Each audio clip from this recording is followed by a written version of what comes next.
Hello guys, this me Mohammad Ashik from my Facebook page Ashik sweet. আজকে যে বিষয়টা নিয়ে কথা বলবো সেটা হচ্ছে বাইকের লক।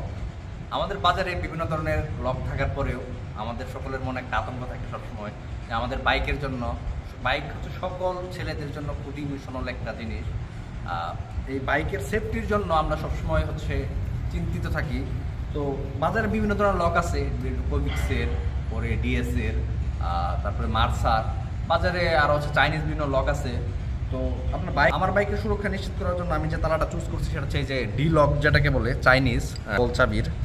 এটা দেখতে পাচ্ছেন,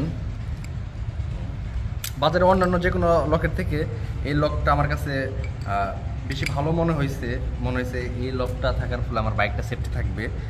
বাইকের লক যেহেতু হচ্ছে ডাবল লোডের 2 চাবির এবং এটা হচ্ছে 100% অ্যাসিড প্রুফ। আপনার বাইকের সুরক্ষার জন্য অবশ্যই ভালো একটা লক কিনে নেবেন, যাতে হচ্ছে আপনার চিন্তায় থাকতে না হয় এবং চোর যেন কাটতে না পারে, এবং অবশ্যই তালাটা যেন অ্যাসিড প্রুফ হয়।